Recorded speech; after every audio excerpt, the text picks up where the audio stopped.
So I made one of these that I was talking about how a rabbit smokes his pipe, and I think I'm gonna do more of these where I just get high as fuck balls in the middle of the night and talk about animals. Oh, because like the thing about the jaguar rabbit thing is really what you should take away from that is that you should be a jaguar smoking his pipe, and that you could go do cat shit if you wanted to. You could fucking do whatever you wanted to because you're a fucking jaguar. But you're a jaguar that has realized that it's better to have a plan, I guess. And like that's the two things is that a jaguar is a predator that hunts on sight and instinct, and it doesn't really have a plan. That's a lot of cats, really. Some cats have plans, like tigers. You don't want to fuck with tigers. Um, Tigers are a lone predator that is an apex predator overall of Asia. I would be a little concerned if a tiger is trying to plan against you. Like this is the thing that I take from nature and cats and animals and predators and all of this shit is basically if I am afraid of a tiger,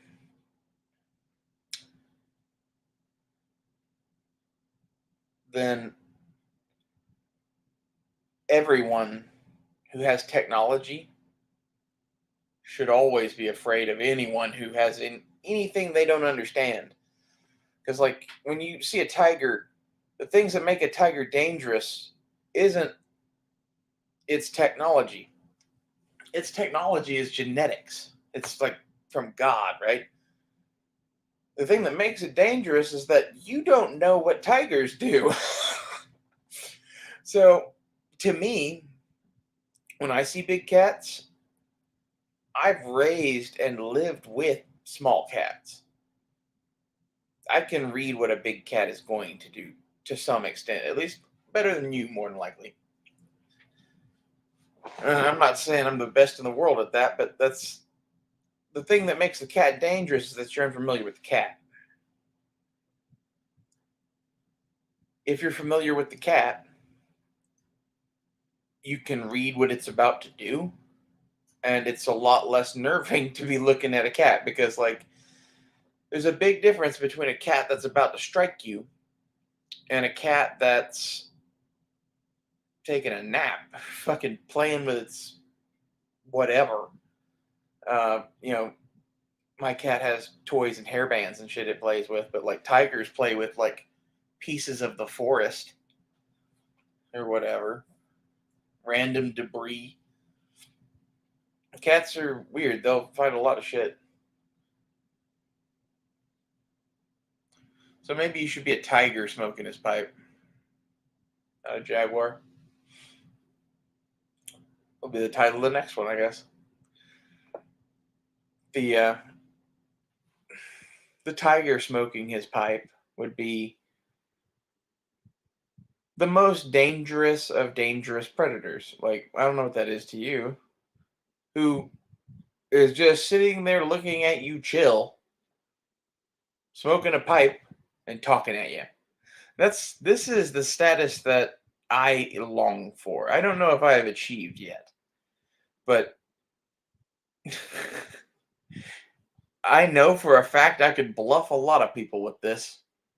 And that's the ability is that I don't start I don't start sounding any different or talking any different no matter how intense the situation gets. In fact, if anything, I can change what I'm doing on the fly amongst that. And it's unnerving. It's very unnerving. It's one of those things that no one expects you to pull Robin Williams out in the middle of a gunfight.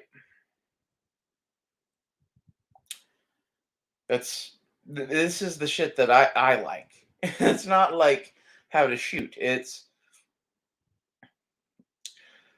doing shit in the middle of, combat or wherever, and even in day-to-day life, that throws people completely off their game. And it's a mental game, right? Like, I'm not doing a Robin Williams impersonation in combat at somebody to make them laugh. I'm now sucking up a significant portion of their brain.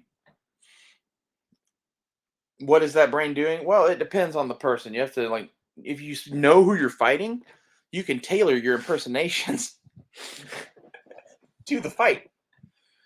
Like, let's say, like, you're fighting your best friend, and you know that he's a big fan of Arnold Schwarzenegger or whatever, and you know you do a good Arnold Schwarzenegger impersonation. I would get him in the clinch and then start doing the Arnold impersonation where he can't see it. Doesn't know who's talking to him. Confuse him. Okay, that's like, so just a really crazy fucking example. But the Robin Williams thing is, I've done this before. It's shit was going sideways no matter what. So when I was going to do stuff, I went, and it's the magic genie of the lamp. And I don't know how good that one was. I haven't done that in a while. But when you do that in a room full of Mexicans, all of a sudden everybody looks at you. But that's the nature of being the bait. Everybody was looking at me and not at the 12 people that I was there with. That kind of shit. And like, I'm okay with being the bait. And that's kind of the nature of, if you're going to be the jaguar smoking his pipe, the thing that makes you good at what you do is that you like being the bait. Or the tiger smoking his pipe, whatever. I don't think it fucking matters. This is the mental aspect of the warfighter that pretty much the entire gun community ignores. I think there's a little bit of it with James Yeager because he kind of gets into like some bullshit pseudo samurai shit because it's a whole different conversation. I like James Yeager well enough. I don't have any issues with him, but he's kind of a little angry midget. And he blocked me once. You shouldn't block a goddess.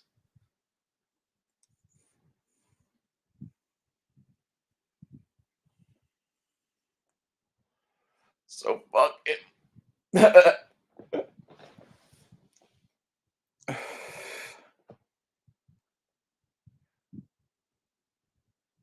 Anyway, this is the shit that, like, anybody can shoot a gun. That's a dime a dozen. Not everybody can be this. And like, this is in the tales of the Knights of King Arthur. This is Merlin. Merlin is a bumbling buffoon at times. Why? Because it suits his fucking purposes to be. That's Gandalf. Same way. If you ever saw Gandalf in The Lord of the Rings do anything, it was on purpose. Even if it's falling the fuck down drunk. Well, for whatever reason, he wanted to do that. Maybe he just likes doing it. And like, this is another thing you should probably get about wizards. In general, in mythology, and if they ever existed in real life. Yeah, we could get into that, but these people were fucking drunk. They drank a lot. They smoked a lot of various things. Like, if it was a drug at the time, the wizard was probably doing it. And I think that's one of, like, the big lies of our whole society right now, is they're trying to not have people like me show up that basically know entirely too much for our own good because of a mix of things, foreknowledge. It's hard to describe. Family bullshit. It's a mixture of family bullshit and, like, in my opinion, just luck. And like the shit that I know is basically that whole lot of that shit in the Bible that you don't believe more or less happened. Some of it is elaborated, some of it is highly embellished, some of it's flat out lies that are concealing other things and shit, and it's been ripped up and rewritten 1,000 times. But the thing that you should get out of anything you've ever heard me talk about religion is I 100% believe some of that bullshit from the Bible. Particularly some of like the crazy shit in Ezekiel and Elijah. I think that shit happened. I'm not sure what the cause of it was, but I have theories now. Uh, like usual, mostly it's aliens, but I don't really know. I At this point I'm just refreshed to know that there is a God and that I don't think he likes the Democrats. So it's one of those like I was kind of an atheist for a while. And it wasn't that I was an atheist, it was that I didn't think it mattered what I believed.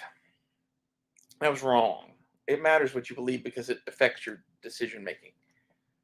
And I think I just had belief pushed on me so fucking much at such an early age that I was just like, well, fuck all that shit. And like the stuff that I believe in now is basically like, okay, so some of the stuff that's going on in America right now, my fault, for sure. Pretty sure that I prayed to God for the power to strike down my enemies, and I'm pretty sure that I'm starting to turn into a wizard because, like, I asked God for a couple of very specific things, and boy, like, I don't really want to go into what I asked for. I'm not going to do that, but know that I'll tell you one of them. I'll tell you my favorite one. The day after I asked God to give me an army worthy of Mordor, a wave of people from Central and South America just started walking north. I don't know what that's about. I'm not even claiming responsibility for that. I'm just stating some interesting facts at this point, ladies and gentlemen. That's the lesser of the miracles that I've performed in the last week or two. There's a couple greater ones that I'm not gonna speak on here because like I don't really know what the fuck's going on. But I asked God for X, Y, and Z, and X, Y, and Z happened several times. And like the thing that I've asked God for now is I want locusts. I'm like, fuck it. Prove to me this is real. Send us locusts, God. Ha ha ha! Locusts. No. Somehow I don't think I'm gonna get locusts, but if I do, just know here that you are watching like the birth of the prophet or something. I think I maybe am just smoking too much weed. But that's like the thing with the wizard shit is like at a certain level, if you start believing you're a wizard and bumbling through life half wasted, you find that things oddly work in your favor. And I don't know what that's about. That I think that might just be I'm lucky or fucking there's something to this that like you just have faith and just go with it. Don't care. You get along. That's I feel a bit like Forrest Gump. That's my girlfriend reminded me a lot of Forrest Gump in that I took her to crazy fucking places. Crazy places. We did cocaine off of skyscrapers. Anyway, throughout that entire time, the bitch is just like, chill. Yeah, that's cool. I couldn't fucking shake her one way or the fucking other. Like, literally, softball of cocaine in a skyscraper wouldn't impress her any more or less than a fucking like bottle of wine and a weed cart and an evening at home watching Disney Plus. And that's in short why I love Dakota. That's my girlfriend's name. Eventually, she will forgive me, more than likely. I don't know. We didn't part on the best of terms. I went a little cuckoo, as I tend to do. Um, Up till that point, she had never seen me lose my mind for a little bit and need to gather myself.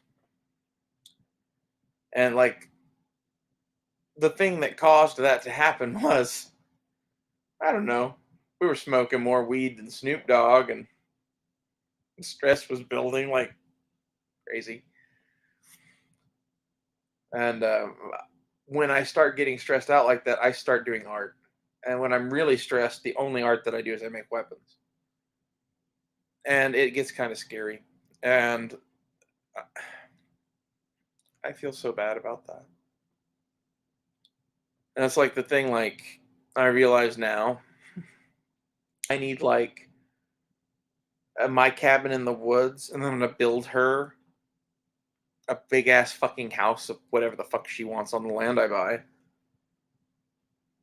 And I'm just gonna go like hang out there most of the time. And then like when I go do art, I'm gonna go to the cabin. Cause like that's the thing is when I get stressed out and start doing art while high, there are no rules. And it's not like I'm gonna hurt someone or something. It's there's a process to it and it's art. And some of that process is angry, destructive, and it's not fun to watch. And before you're like, what have you ever made that's great art? Well, nothing that you would consider great art. Yeah, I've made a bunch of knives that sold for fucking shit tons of money. Okay, the most expensive knives I ever sold were like $500 a piece.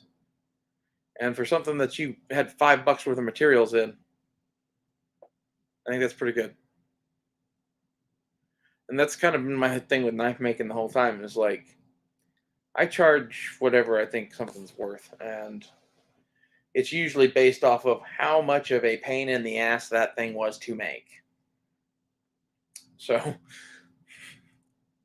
when I was making stuff that was like really, really, squared away, I had some stuff that I was selling pretty high, and I made some stuff that was like in my style mixed with Jason Knight's style, and that was the stuff that sold for $500 a piece. Um, Actually, that's one of those knives I gave to Never Enough Ammo, Matt. It's the one his daughter carries to walk the dog. It cracks me up.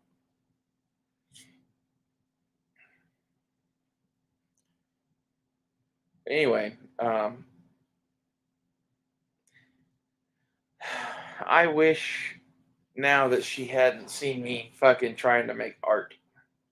But like the thing was, she was there and I was stressed the fuck out and I needed to go do that. And if you're not cursed with this, whatever this is, where like the only thing that helps is making things. It's the only thing that helps. Other than maybe drugs and copious amounts of sex. Really, those don't help as much as the making things. So you need both. You need to make things and have copious amounts of sex at the same time. But that's difficult to achieve. I keep trying to find like a strapping young lad that really likes to like swing hammers. Can't find that. Okay, I can't find that that's cute, hung, and not in debt. I have standards. And that, in short, is why I am unsuccessful dating man.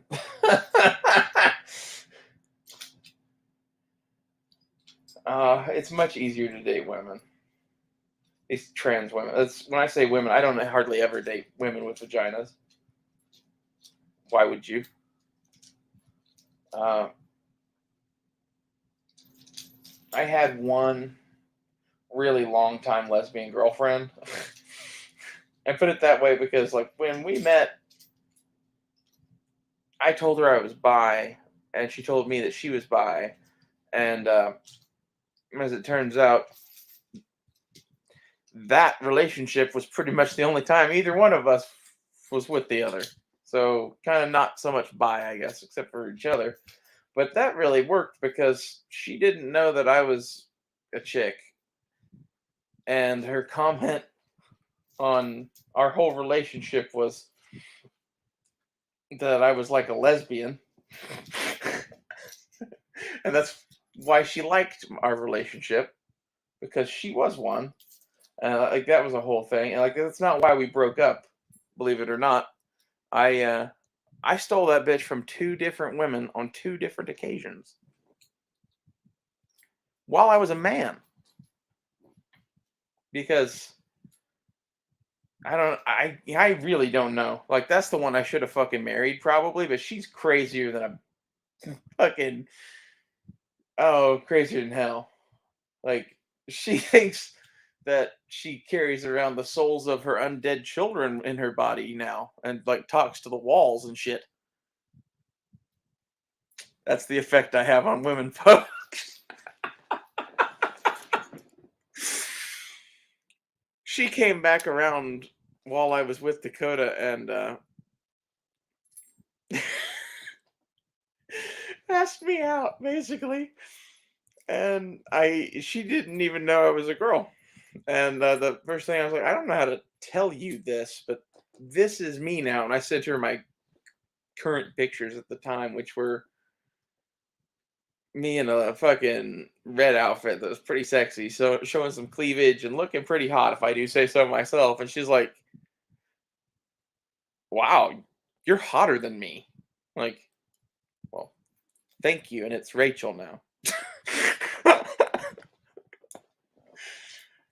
But yeah, she had no problem with the trans thing. I even contemplated dating her until I realized how fucking deep the bag of fucking crazy went on that well. Like, Jesus Christ.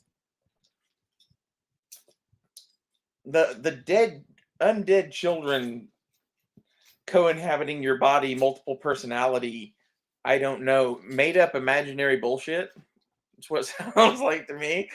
I mean, I don't know, there's weirder shit, but like, I think that the reason she and I got along is because I was basically some sort of, pseudo male witch. I don't fucking know. And she was definitely like worshiping Satan or something. And I don't know what her whole story is, but for the amount of crazy that she's got going on, something bad happened. And like, that's the thing you need to get with women is they are, how to put this? Women are more psychologically vulnerable than men, usually. And that's a complicated issue, but most boys are born with some level of, haha, I'm bulletproof, that girls don't ever have. At least not to the same level. And like, that affects their whole everything about the world. And like, some of that is genetic, I think, and some of that's societal. And we've tried to fight that a lot, but it's hard to fight something when it's genetic. And I don't know. I don't care to date women with vaginas. I make that distinction because, like, that's the thing that, like, a lot of trans women don't even fucking, like, talk about. Like, yes, there are women with vaginas. They exist. Are trans women women? It depends on how you define woman. If you define woman as the object that you fuck, then yes, trans women are women. If you define a woman as, a birthing person or whatever the fuck they're calling that shit, then no, a trans woman is not a woman. And like it I don't care if I look female and presenting female to you, she, her, Rachel, thanks. If I am, not looking like that at all for whatever reason, I have a beard and just came out of the woods looking like a shipwreck survivor, you can not call me she. That's cool. I get that. I get that this takes maintenance. And I do that. And like that's the thing a lot of people don't get. Like I don't show myself on camera a lot because it's a fucking distraction. I I like looking good. I can't go to Academy now without having men follow me around the store. Now, they're mostly black men, but I like what I like, I guess. And like that's half of my thing is it's not that I like black men, it's that I like people that are attracted to me, and black men are fucking hella attracted to me for whatever reason. I think it's the tits. I don't know. I'm like this is my thing with most dating stuff with me. It's like I don't want to date you if I'm a fetish for you, and I am for most men, and that's why I usually don't date men. I usually, at best, use some sort of dating application to find a man that wants to date short term, and you know, men really don't mind being used for sex. Like somehow they're all just really cool with it, especially if you tell them, "Hey, I'm not ever going to fucking date you at all, and this is never going to be a serious thing. But like, anytime you want to fuck, just hit me up." That's how you get boyfriends. uh, like, I don't recommend that. That's not a good way to be. But it's better than dating people that don't see you as a human being. And there's a lot of people that are going to listen to this podcast or any of the podcasts I do that are young men. And the thing that you should get is okay, you want a lot of sex. Admirable goal. The thing that you should learn to have a lot of sex is not how to talk to girls and fuck or whatever. Like, the thing that you should learn to have a lot of sex is fucking romance and how to give women orgasms. And we'll pick that up in chapter 2.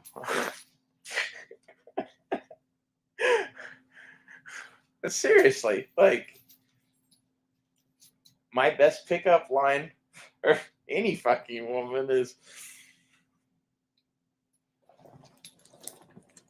have you ever squirted so hard that you hit a ceiling fan of a guy's room and then like screamed and the cops got called and it was all okay, but like it kind of ruined the orgasm, so then you had to do it again and again?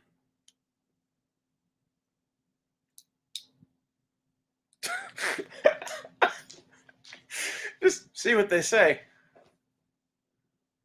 And like this is the thing is if they think you're cute, you can say whatever you want.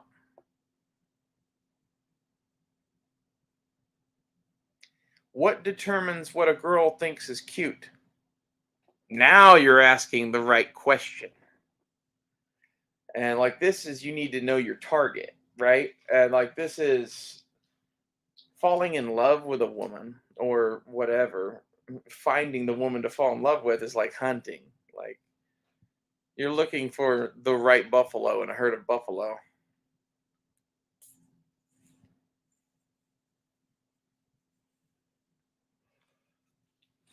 And that's like half of what this show is I'm gonna talk about guns and whatever and knives and making shit and mountain man shit and whatever. I'm gonna talk about this shit too because I think it's equally important and no one in our community ever fucking talks about it.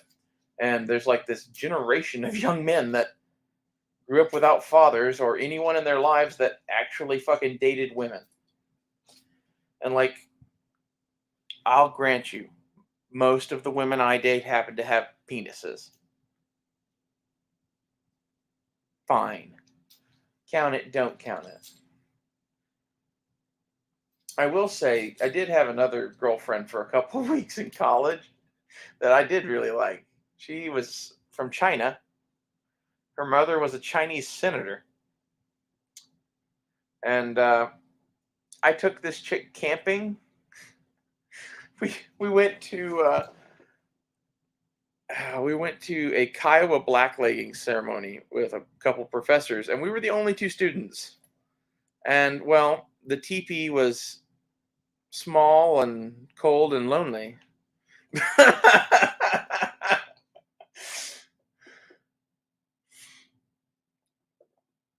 Okay, so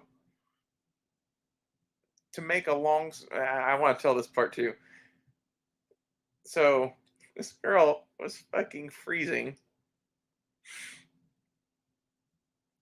and I made various suggestions of things to do that we could keep her warm. She ended up at me lighting a fire. But you should have seen the color of her face at my other suggestions. I suggested things like stripping her completely naked and me completely naked and then both getting into a sleeping bag. I suggested I suggested a lot of things along that line. But she was cute as a fucking button. But the thing that killed that relationship was when I met her parents, the Chinese senator and husband, who was a Chinese general. And they looked at me and called me a guilo and then started scolding their daughter about dating American men. I hate China. I hate China so much. Like, as much as I love Dakota, the little Chinese bitch was hot. I'll give her that. Best part about that was my grandfather got to meet her. And my grandfather is like the most racist son of a bitch on the planet. And he had this look on his face like, oh no, my grandchildren are going to be from Asia or whatever. And I knew he thought that because I know for a fact that he loves Asian women. So he thought at that point that like, well, that's probably a done deal. And like this is one of those things that like you learn about your father or grandfather or whatever hanging out with them all the time is my grandfather was a pervert and he had a thing for hot Asian women, which really who doesn't? Just everything about Asian women is just fucking amazing. Like this is the racism thing that like it's not racist to think someone is hot because of their race, I don't think. Like there's things that about us, a group of people that like are a given set of characteristics that like a group of women from Ireland do not look like a group of women from Japan. And I like to be a connoisseur.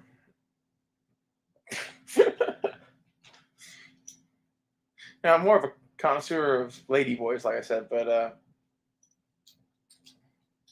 I'm trying to at the same time help the straight men who are inevitably probably listening to this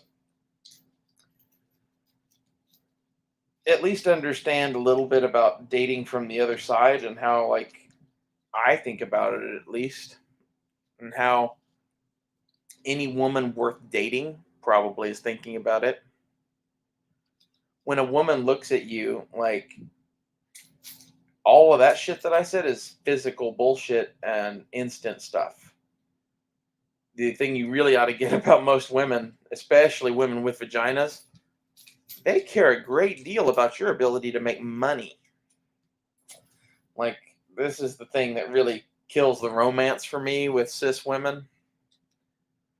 Like, if I did marry a woman at this point, I would go and find like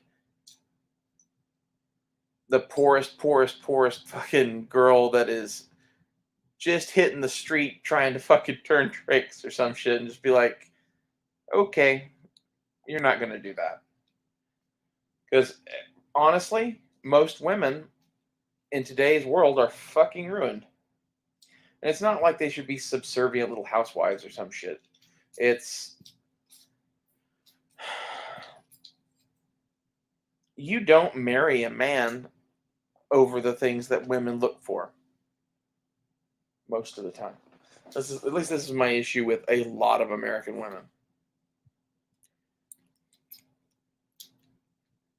There's a certain percentage of them that want the perfect thing, that want, the lawyer that, his family is in, XYZ club and he's a millionaire because of his grandmother and yada, yada, yada. And we all go to Cambridge and play Baccarat with the fucking whoever's. I, all of that shit. I don't care. I really don't care. And I think the world is a better place when those people are basically fucking dead.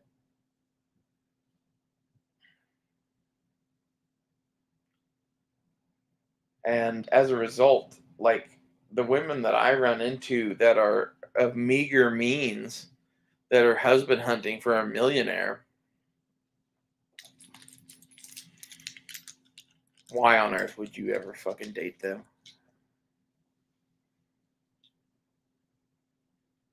All they want to do is lord over your life with pussy. If that's going to be the nature of our relationship, then we won't have a fucking relationship. And this is how men need to be. And it's not, oh, I'm in charge, I'm the man. It's, if you love me and this is an equal thing between us, you don't use fucking sex and whether or not I get sex to manipulate me and what I do.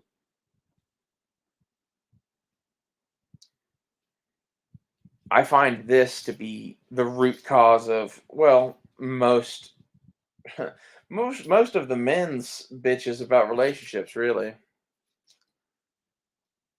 And girls listening to this, the thing you need to get about guys is while they have a laundry list of shit they care about too, at the end of the day, you're a dishwashing sandwich maker that accepts cum. Not always, but at some level, to a lot of men. And I'm not talking about this as like, oh, they hate you and they want you to, no, no. Like, they love you.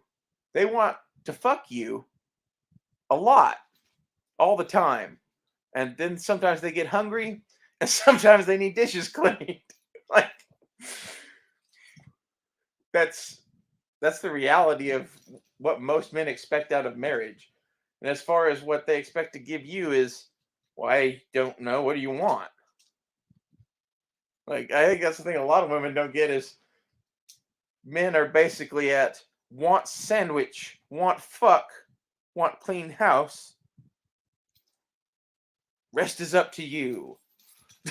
Like, and that's one of those things. I don't think the woman should be the one that cleans the house necessarily. Like, it could be a group activity or whatever. I think it's hot to make food for the man or woman that I am with.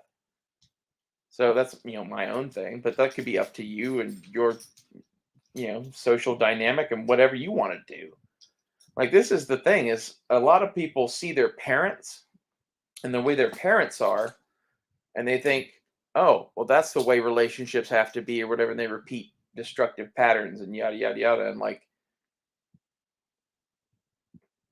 I definitely didn't repeat a destructive pattern. I don't know what I did. I went on a quest for love, and uh, I'm finding out whether or not she loves me. That's what's going on. If she loves me, she'll come back. If she doesn't, then fuck that bitch. And that's how you have to be. It's like I put a lot of time, money, and effort into this one, and I particularly want her back because of that. I fell pretty deeply in love, so much so that when she left, I couldn't really do much other than cry and talk shit about the government for a long time. Like when I was doing Matt's chats, I was needing someone to yell at. And that's half of why I stopped going there is I felt like I maybe abused that a little and I don't I don't want to keep doing that.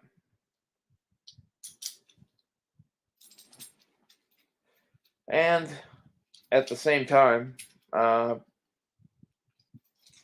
I've outgrown some things and I'm evolving and changing and other people aren't.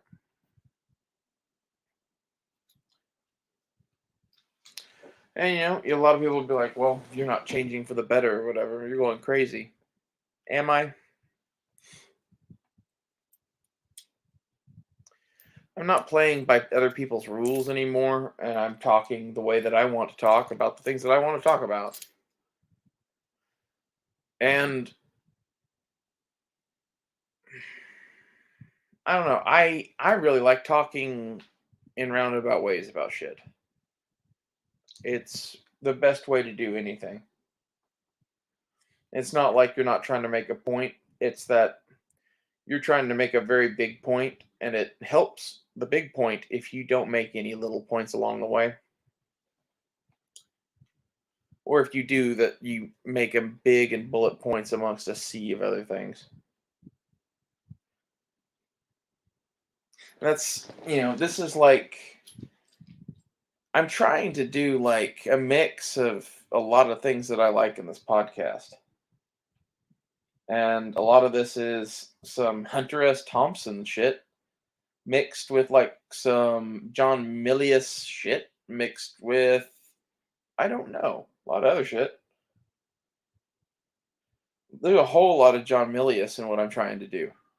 And it's basically that I see the culture that I love in America dying.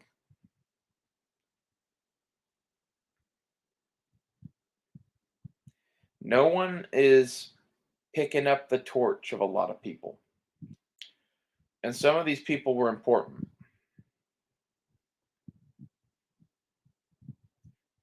I'm not talking about like George Washington or anything like that. I'm talking about like your fathers and your grandfathers and shit that like knew how to make a fucking table out of wood or some shit or do whatever. Name a thing that you might hire someone to do now. Like I am the maker movement meets the gun community. And I'm there because I'm the only person in the gun community, really. Not the only one, there's others, but I'm the only person that I'm aware of that has the mix of guns and knife making that I have. You know, say whatever you will about any other channels or whatever. Like, go look at my Instagram page from when I was doing the knife making shit and watch some of the videos that I'm going to have coming up on some basic forging techniques and how I would do shit with limited tools. And you'll see what I mean in that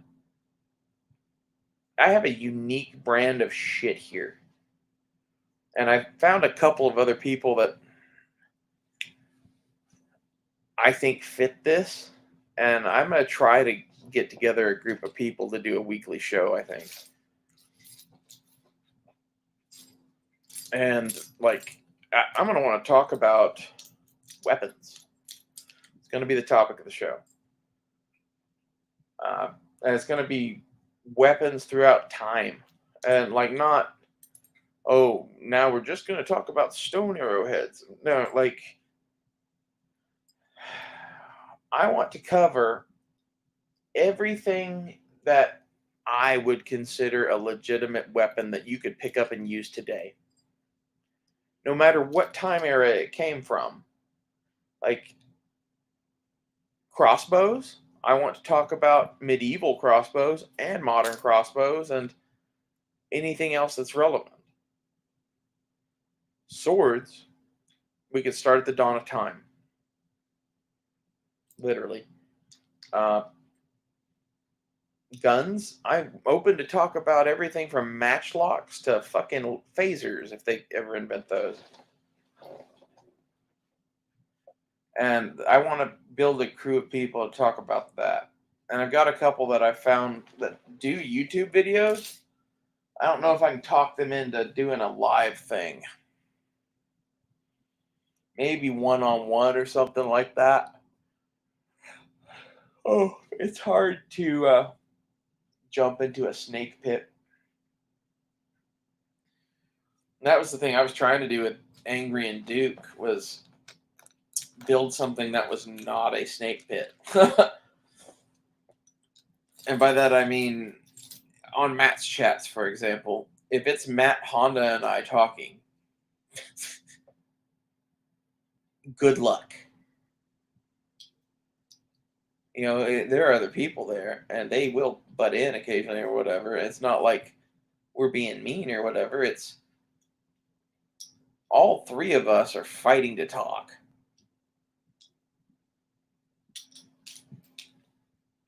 I don't. It's not that I don't like that with them or whatever. It's that it wouldn't be beneficial to the information that I'm trying to convey in this podcast. And that's half of why I like doing these alone and with no audience. Just posting them up as a recording. If I have the audience, you guys will make comments and whatever, and it completely changes the show. And I don't think those are fun to listen to. Now these, they probably have their ups and downs. But I had one the other night where I loaded a 1911 and went to go shoot somebody breaking into cars. So I'm going to tell you which one that was, but if you're listening now, good luck finding it. It wasn't that long ago.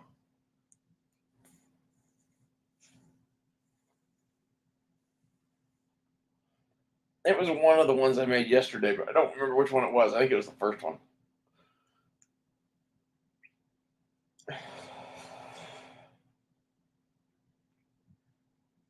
As for the weed, I'll talk about that. I like weed. I'm not very big into most drugs. I've done some. We can talk about that. Most of the drugs I've ever done were for scientific research purposes only. I was morbidly fucking curious, and the opportunity presented itself, and the 19-year-old hottie was going, yeah, fuck, let's go do blow on a skyscraper. You only live once.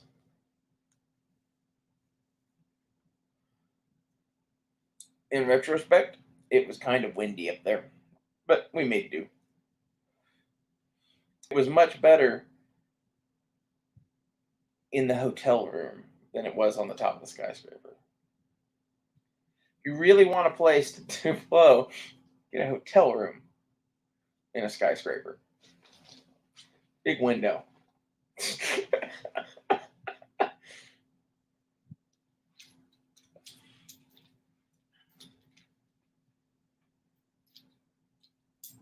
Anyway.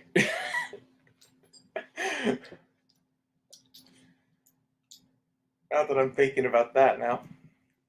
I'm not very big into drugs, is what I was saying, but I really do love weed. And I like to smoke something. If I didn't have weed, I would probably have a tobacco pipe at this point. And that's not I love nicotine or whatever. I like the act of smoking something. And I like being high. And it depends on what I'm doing. If I was with a whole bunch of people, like going camping or something like that, and they're all not smoking, I wouldn't smoke. But if I'm at a setting where everyone's smoking, I'm going to smoke.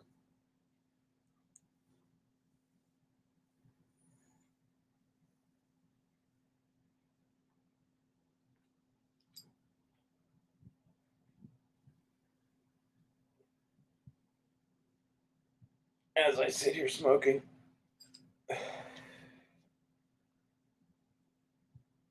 I like smoking for the radio show because it makes me chatty and whatever, and I can only talk to Church so much before he goes insane.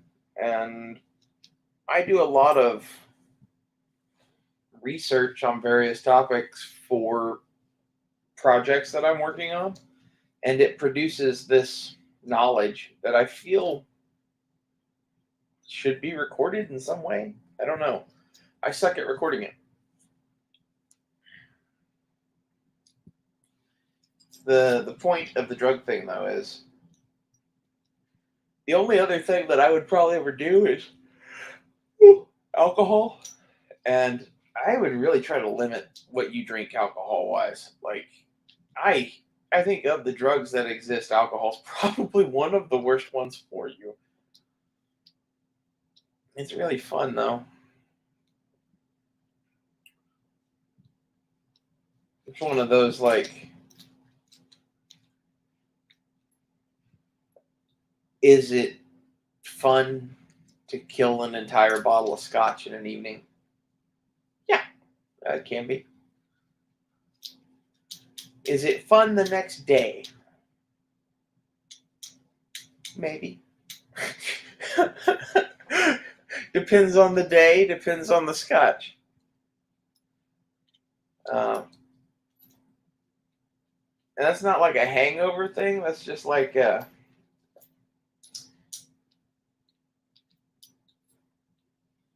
don't know.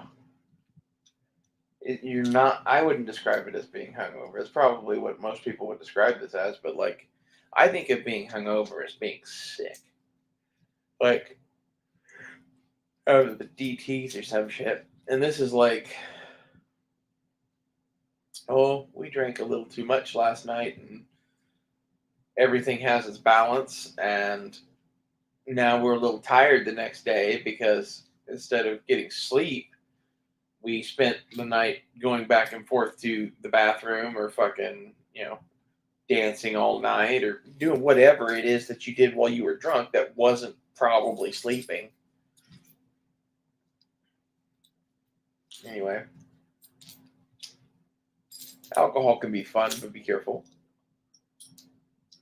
The thing that I really don't understand is smoking cigarettes. And I know I just said, pipe or whatever. I think that's a whole thing, but like smoking pipe tobacco is nowhere near as bad for you as cigarettes.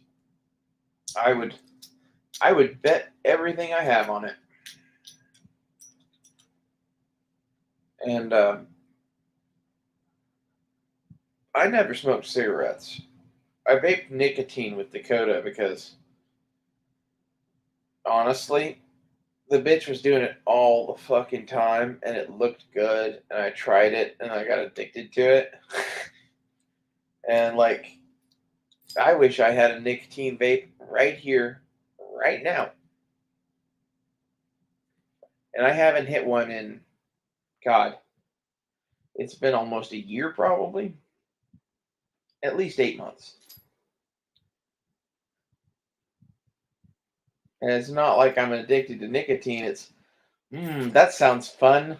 And I think that's what like the pipe tobacco would scratch that itch without sucking down Chinese chemicals.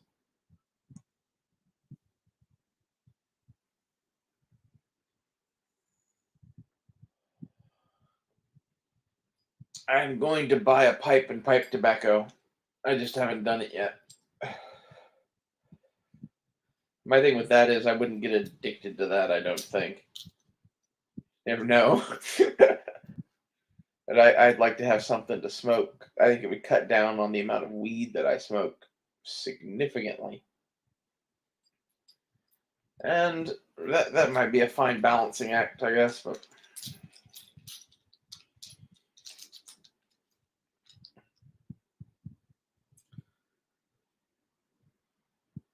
I think it's weird how some people are about smoking, drinking, drugs, whatever. Like, I have a complicated view of it because I watched my grandfather drink himself to death, smoking like a carton of cigarettes a day. Okay, not quite that bad. It was like a carton of cigarettes a week, which is still pretty bad.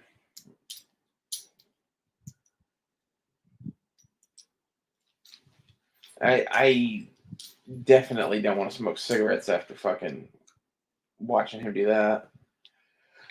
And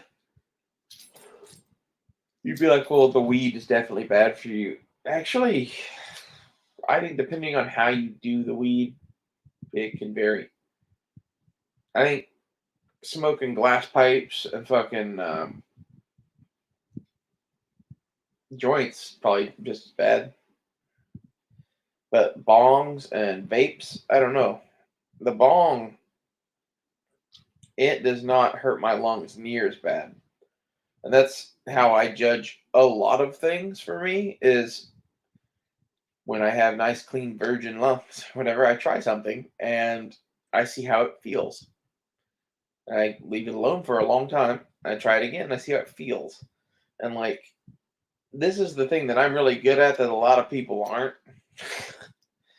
That's why uh, I like all sorts of weird forest shit that most people don't, like mushroom hunting and fucking wild edibles and all sorts of shit like that. Because like it's cool, and that what I'm talking about there, where you try a little bit, and back off. That's exactly how you do unknown shit. Like if you see something that you suspect is likely edible, it's very much like a thing that you break that thing up and rub it on your skin and see if you have an allergic reaction. If it doesn't do that, take a small piece of it, put it in your mouth, chew it up, spit it out. If that doesn't have a reaction, maybe eat a small piece, and so on and so forth. And like that's really dangerous, but that's how primitive man found out if anything was edible or not. And if you're dropped into a situation where you don't know, you need to know how to find out if shit's edible or not. And like for me, the thing that I look for a lot is in the biospheres that I'm going to be traveling through, what is there that I might find? Like here in Oklahoma, which is where most of my shit is about because that's kind of where I am usually. And Oklahoma knowledge can apply to most of middle America. But if you go to like the Florida Everglades, it completely changes a lot of shit. But here in Oklahoma, like if you're living off the land, there's not really an awful lot of wild edibles, really, most places. And it's because we have a lot of prairie. And you might find ponds with cattails in them. You'll find persimmon trees. You'll find pecan trees and acorns, and oak trees and shit like that. A lot of nuts. But as far as like a fruit bearing plant, like there's apple trees here and there. There's crab apple trees that I think you can eat those. Not 100% sure on that. As I recall, it's one of those that, yes, they will not poison you. That's the only good thing that you can say about those. They're disgusting. It's one of those things that, like, I remember my grandfather and great grandfathers telling me about that from the Great Depression and going, really? Like, yep, you can eat them. Like, what'd you put on them? They're like, well, we tried everything and nothing really helps. So we just made it like apple pie. Like, okay. Which that means like a, you know, Dutch cinnamon sugar apple pie like grandma would make or whatever, but with fucking crab apples. So I've never done that, but I've heard tale of it from sources that would make me think that yes, I would at least try to eat a crab apple. It'd be something worth looking up. There's a whole bunch of shit like that that like it's not necessarily that like you need to know whatever, it's that you need to know how to find that and you need to know how to find it now without electricity. And if now you're in a survival situation, now you just need to remember it. Good luck. And basically, what I've gotten to is I've given up trying to remember anything. I throw myself into situations and go, "Come on, brain," and either that works or it doesn't. It works more than it doesn't, though. Yeah, every once in a while, it's one of those like, "Sorry, boss, we ain't got nothing."